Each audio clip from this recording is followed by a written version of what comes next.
Good morning students. आज हम लोग इलेक्ट्रिक फ्लक्स और गॉस थ्योरम के बारे में स्टडी करेंगे। पहला टॉपिक हम देखते हैं क्षेत्रफल वेक्टर। यहाँ पे हमने एक क्षेत्रफल लिया हुआ है, एक पृष्ठ लिया हुआ है जिसका क्षेत्रफल a है। इसके अभिलंबवत इसी के परिमाण के बराबर हमने जो वेक्टर खींचा हुआ है, इसी वेक्टर को हम क्षेत्रफल वेक्टर कहते हैं। यहाँ पे हमने क्षेत्रफल वेक्टर a लिखा हुआ है। Vector a is equal to a into n cap. यहाँ पे a इस क्षेत्रफल वेक्टर का परिमाण है और n कैप इस क्षेत्रफल वेक्टर के अनुदिश एकांक वेक्टर है। घन कोण के बारे में पढ़ते हैं। घन कोण ये कोई गोलीय पृष्ठ है। इस गोलीय पृष्ठ का कोई सूक्ष्म भाग हमने लिया हुआ है और यह सूक्ष्म भाग इसके केंद्र पर जो कोण अंतरित करता है, इसी कोण को घन कोण कहते हैं। अर्थात हम कह सकते हैं कि गोलीय पृष्ठ का क्षेत्रफल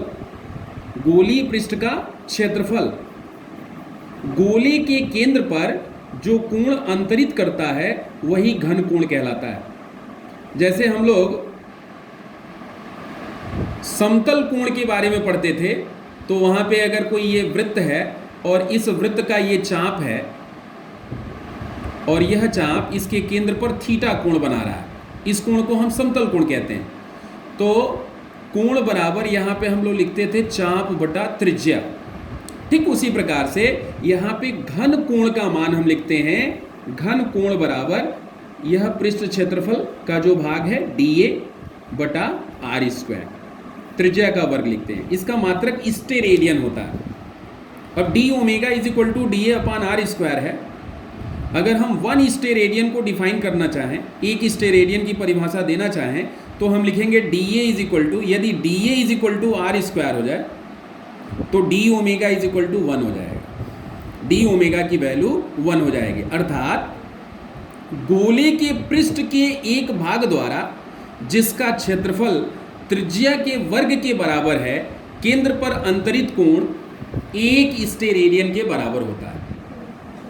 हमने यह लिखा भी है कि dA का मान r स्क्वायर के बराबर हो जाएगा, तो D omega is equal to 1 steradian हो जाएगा। जैसे हम अगर इसकी त्रिज्या है 1 मीटर, इसकी त्रिज्या है 1 मीटर गोले की, अगर हम 1 मीटर स्क्वायर पृष्ठ क्षेत्रफल लें तो वह अपने केंद्र पर, उसी गोले के केंद्र पर जो कोण बनाएगा वो 1 स्टेरेडियन होगा। फिर मानते हैं इसकी त्रिज्या 2 मीटर है, तो हमें 4 मीटर स्क्वायर क्षेत्रफल लेना पड़ेगा। और जब 4 मीटर स्क्वायर क्षेत्रफल लेंगे तो वह अपने केंद्र पर 1 स्टेरेडियन का कोण बनाएगा। D omega is equal to d a upon r square. ये गोले के एक छोटे क्षेत्रफल द्वारा अंतरित घन कोण है। अगर हमको ये ज्ञात करना है कि पूरे गोले का पृष्ठ क्षेत्रफल अपने केंद्र पर कितना कोण अंतरित करता है, तो इसके लिए हम समाकलन करेंगे। यहाँ हमने समाकलन किया हुआ है।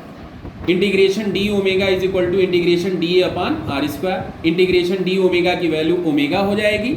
Omega is equal to a upon r square. अब गोले का पृष्ठ क्षेत्रफल 4 पाई आर स्क्वायर होता है। आर स्क्वायर से कैंसिल हो जाएगा और यह वैल्यू 4 पाई स्टेरेडियन होगी। अर्थात हम कह सकते हैं कि गोले के संपूर्ण पृष्ठ क्षेत्रफल द्वारा केंद्र पर 4 पाई स्टेरेडियन कोण अंतरित किया जाता है। यदि पृष्ठ क्षेत्रफल या कोई गोलीय पृष्ठ का क्षेत्रफल इस प्रकार से लिया गया है, तो इस चित्र से बिल्कुल स्पष्ट है कि यहाँ पे इस क्षेत्रफल को इस बिंदु से मिलाने वाली जो रेखा है और जो क्षेत्रफल वेक्टर है, दोनों एक दूसरे के अनुदिश नहीं है, बल्कि इस भाग का जो क्षेत्रफल है, इसका जो क्षेत्रफल वेक्टर है, यह इससे थीटा कोण बना रहा है। तो ऐसी स्थिति में हम क्या करेंगे, इसका गोलीय पृष्ठ पर प्रक्षेप लेंगे और यह गोलीय पृष्ठ पर इसका प्रक्षेप dA cos थीटा होगा। और जैसे हम फार्मूला यूज करते थे d omega is equal to d a upon r square, तो डी ए की जगह यह क्षेत्रफल डी ए है लेकिन हम इस क्षेत्रफल का प्रक्षेप लेंगे और यह प्रक्षेप dA cos थीटा है। ऐसी स्थिति में फार्मूला मिल जाएगा d omega is equal to d cos theta upon r square, यानी d omega is equal to हम लिख सकते हैं vector dA dot n cap upon r square. यहाँ n कैप क्या है? एकांक वेक्टर है। हमको पता है कि a dot b is equal to AB cos theta होता है, तो vector dA dot n cap is equal to हो जाएगा dA इंटू परिमाण n कैप का इंटू कॉस थीटा, और n कैप का परिमाण 1 होता है क्योंकि यह एकांक वेक्टर है, तो हम लिख सकते हैं dA cos theta is equal to vector dA dot n cap upon r square. वैद्युत फ्लक्स, वैद्युत फ्लक्स क्या है? वैद्युत क्षेत्र में स्थित किसी पृष्ठ के अभिलंबवत गुजरने वाली वैद्युत बल रेखाओं की संख्या उस पृष्ठ से बद्ध वैद्युत फ्लक्स कहलाती है। उस पृष्ठ से बद्ध वैद्युत फ्लक्स कहलाती है। यानी कोई अगर पृष्ठ हम लेते हैं, जैसे हमने ये पृष्ठ लिया हुआ है, ये पृष्ठ लिया हुआ है और इससे वैद्युत बल रेखाएं गुजर रही हैं, तो इस पृष्ठ के अभिलंबवत जितनी बल रेखाएं गुजरती हैं उन्हीं बल रेखाओं की संख्या इस पृष्ठ से बद्ध वैद्युत फ्लक्स की माप कहलाती है। लेकिन इसके अभिलंबवत गुजरना चाहिए। अब यहाँ पे हमने इस पृष्ठ का एक बहुत छोटा सा हिस्सा, एक बहुत छोटा सा क्षेत्रफल लिया हुआ है जिसका क्षेत्रफल वेक्टर dA है, और यहाँ वैद्युत क्षेत्र वेक्टर E है। वैद्युत क्षेत्र और क्षेत्रफल वेक्टर के बीच में थीटा कोण बन रहा है। अब इस सूक्ष्म क्षेत्रफल से जो बद्ध वैद्युत फ्लक्स होगा, जो गुजरने वाला वैद्युत फ्लक्स होगा, उसको हम लिख पाएंगे d phi E is equal to, हमने यहाँ E cos थीटा लिखा हुआ है। E cos थीटा क्यों लिखा हुआ है? यहाँ आप देखें, ये सूक्ष्म क्षेत्रफल है, इसका क्षेत्रफल वेक्टर dA है। आपको पता है कि क्षेत्रफल वेक्टर पृष्ठ के अभिलंबवत होता है, और हमने परिभाषा में, वैद्युत फ्लक्स की परिभाषा में कहा है कि पृष्ठ के अभिलंबवत गुजरने वाली वैद्युत बल रेखाओं की संख्या उस पृष्ठ से बद्ध वैद्युत फ्लक्स कहलाती है। तो इसके अभिलंबवत लेने के लिए इसके अभिलंबवत घटक हम लेंगे और यह होगा E cos थीटा। यहाँ हमने E cos थीटा लिया है और इस क्षेत्रफल का परिमाण dA है, E cos theta into dA, E dA cos theta. इसको हम लिख सकते हैं A डॉट B के फॉर्म में E डॉट dA, यानी वैद्युत क्षेत्र की तीव्रता तथा क्षेत्रफल वेक्टर का अदिश गुणन इस सूक्ष्म क्षेत्रफल से बद्ध वैद्युत फ्लक्स कहलाएगा। अब हम संपूर्ण पृष्ठ से बद्ध वैद्युत फ्लक्स की गणना करेंगे। संपूर्ण पृष्ठ से होकर जाने वाला वैद्युत फ्लक्स फाई E प्राप्त किया जाएगा। इसका समाकलन करना पड़ेगा। हमने समाकलन, इस समाकलन को हम कहते हैं पृष्ठ समाकलन। वैद्युत क्षेत्र का पृष्ठ समाकलन हम कर रहे हैं तो हमें वैद्युत फ्लक्स प्राप्त हो रहा है। इसमें कुछ विशेष बातें हैं, जैसे वैद्युत फ्लक्स एक अदिश राशि है। कैसे ये अदिश राशि है? यहाँ पे अदिश गुणन किया गया है। दो सदिशों का अदिश गुणन एक अदिश राशि होती है, अर्थात वैद्युत फ्लक्स एक अदिश राशि है। इसका मात्रक न्यूटन मीटर स्क्वायर प्रति कूलाम होता है। इसका मात्रक न्यूटन मीटर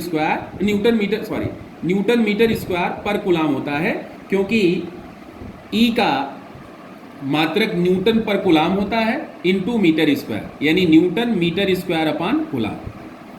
इसका विमीय सूत्र ml cube t minus 3 a minus 1 होता है, आप निकाल सकते हैं। वैद्युत क्षेत्र में किसी पृष्ठ से बद्ध वैद्युत फ्लक्स उस पृष्ठ पर वैद्युत क्षेत्र के अभिलंब घटक के पृष्ठ समाकलन के बराबर होता है। यहाँ जो हमने घटक लिया हुआ है E का कंपोनेंट जो आ रहा है वो E cos थीटा है। ये अभिलंबवत घटक है क्योंकि यह पृष्ठ के अभिलंबवत है, यानी वैद्युत क्षेत्र का इस पृष्ठ पर अभिलंबवत घटक है। इसी अभिलंबवत घटक का जो पृष्ठ समाकलन होता है उसे हम वैद्युत फ्लक्स कहते हैं। क्योंकि हम इसको ओपन करेंगे तो ये हो जाएगा E cos theta into dA। ये कौन सा घटक है? ये अभिलंबवत घटक है और dA लगा हुआ है, अर्थात ये पृष्ठ समाकलन है। अर्थात हम कह सकते हैं कि वैद्युत क्षेत्र में किसी पृष्ठ से बद्ध वैद्युत फ्लक्स उस पृष्ठ पर वैद्युत क्षेत्र के अभिलंब घटक के पृष्ठ समाकलन के बराबर होता है। यदि जो पृष्ठ लिया हमने वो बंद पृष्ठ हो तो उससे बद्ध वैद्युत flux phi E is equal to closed surface integration, ये बंद पृष्ठ समाकलन है, वैद्युत क्षेत्र का बंद पृष्ठ समाकलन हो जाएगा। ये जो फार्मूला है इसी फार्मूले को हमने लिखा हुआ है, लेकिन यहाँ ये क्लोज्ड सरफेस इंटीग्रेशन हमने लगाया हुआ है। तो अब इसमें चौथी बात ये हो सकती है कि यदि पृष्ठ वैद्युत एक समान वैद्युत क्षेत्र है, इसके अभिलंबवत है, ध्यान रखें ये पृष्ठ है, इस पृष्ठ को हमने वैद्युत क्षेत्र के अभिलंबवत रखा हुआ है, यानी पृष्ठ इस वैद्युत क्षेत्र से 90 अंश का कोण बना रहा है, लेकिन इसका क्षेत्रफल वेक्टर इसके समांतर होगा, यानी थीटा का मान E और A के बीच में जो कोण है वो 0 डिग्री होगा। ऐसी स्थिति में phi E is equal to E dot vector A होगा, और इसको हम लिख पाएंगे E A cos 0, cos 0 is equal to 1, यानी यह वैल्यू EA हो जाएगी, इसका मान EA होगा, यानी यहां महत्तम फ्लक्स होगा, ये वैद्युत फ्लक्स का महत्तम मान है,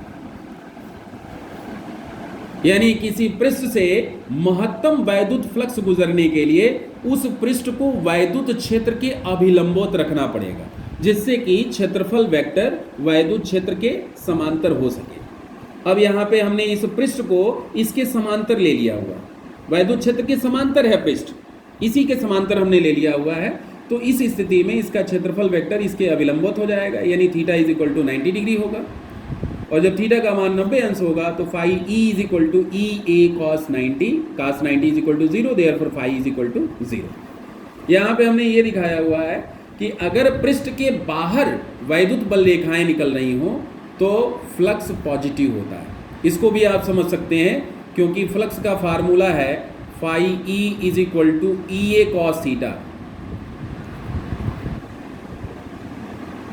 यहाँ पे अगर हम क्षेत्रफल वेक्टर की बात करें तो वो क्षेत्रफल वेक्टर ऐसे होगा, ये क्षेत्रफल वेक्टर होगा, और वेक्टर E और वेक्टर DA दोनों के बीच जो कोण होगा वो न्यून कोण होगा, और जब न्यून कोण होगा तो ऐसी स्थिति में कास का मान, कास थीटा की वैल्यू पॉजिटिव होगी, इसलिए फ्लक्स पॉजिटिव होगा। लेकिन यहाँ पे अगर वैद्युत बल रेखाएं इस पृष्ठ में प्रवेश कर रही हैं, वैद्युत बल रेखाएं अगर इस पृष्ठ में प्रवेश कर रही हैं तो यहाँ पे क्षेत्रफल वेक्टर कुछ ऐसे होगा, और जब क्षेत्रफल वेक्टर अधिक कोण होगा तो आपको पता है कि cos थीटा का मान ऋणात्मक होगा, और जब cos थीटा का मान ऋणात्मक होगा तो वैद्युत फ्लक्स भी ऋणात्मक होगा।